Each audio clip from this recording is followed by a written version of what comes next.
સર્વપ્રથમ સ્થાને રાજ્યની અંદર છે, એટલે સમગ્ર વહીવટી તંત્રને પણ અભિનંદન છે. અને સાથે રસ્તામાં અમરગઢથી આવતા પ્રદ્યુમન પાર્ક કે જ્યાં આગળ લાખોની સંખ્યામાં અહીંયા મુલાકાતીઓ આવે છે, સિંહ સંવર્ધન કેન્દ્ર અને જુદા જુદા પક્ષીઓ અને પ્રજાતિઓના સંવર્ધન કેન્દ્રમાં જ્યારે આવવાની મુલાકાત થયું ત્યારે અહીંયા મ્યુનિસિપલ કોર્પોરેશન દ્વારા સરસ મજાનો જૂ લગભગ 30 એકરની અંદર 33 કરોડના ખર્ચે બનવા જઈ રહ્યું છે. ત્યારે ખૂબ આનંદનો વિષય છે કે આજે રાજકોટની મુલાકાત ખૂબ જ ફ્રૂટફુલ રહી અને રાજકોટ એ સૌરાષ્ટ્ર માટે અતિ મહત્ત્વનું સેન્ટર છે અને રાજકોટની અંદર મોટું હીરાસર આપણું એરપોર્ટ અને સાથે વિકાસની નવી ક્ષિતિજોમાં રાજકોટ જઈ રહ્યું છે.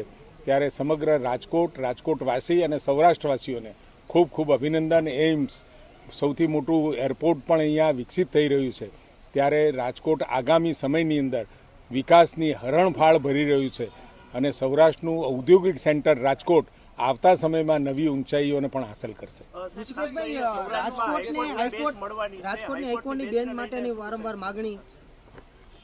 હાઈકોર્ટની બેન્ચનો અત્યારે સુધીમાં કોઈ એવો પ્રસ્તાવ હતો, વિચારણામાં હતું, પરંતુ અત્યારે કોઈ એવો નિર્ણય થયેલ નથી.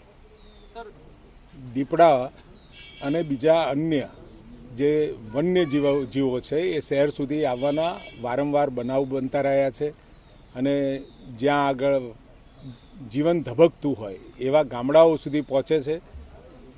રાજ્ય સરકાર દ્વારા આ દીપડાઓ અને બીજા જે હિંસક પ્રાણીઓ આવી પહોંચે છે એના માટે વન વિભાગ દ્વારા અવારનવાર પગલાં લેવામાં આવે છે, પરંતુ હજુ સુધી એનો કોઈ એક્શન પ્લાન ચોક્કસ વિચારણામાં છે, પાઇપલાઇનમાં છે કે આને વન સુધી કેવી રીતે સીમિત રાખવા એ બાબતમાં રાજ્ય સરકાર ચોક્કસ ટૂંક સમયમાં એ નીતિ બનાવીને એના અમલમાં મૂકશે.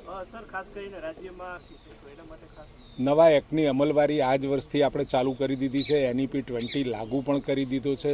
પબ્લિક યુનિવર્સિટી એક્ટ પણ લાગુ કર્યો છે. યુનિવર્સિટીઓ માટેની સર્ચ કમિટી બની ગઈ છે. Gujarat university, Gujarat technology university, Kutch યુનિવર્સિટીનો હમણાં જ નિર્ણય લીધો છે. ટૂંક સમયમાં આદરણીય CM સાહેબની સહી થતાં એ પણ નિર્ણય જાહેર થશે. સર્ચ કમિટીઓનો રિપોર્ટ આપણી પાસે આવતાની સાથે જ તમામ જગ્યાએ આપણે નવીન કુલપતિઓની નિમણૂક કરવા જઈ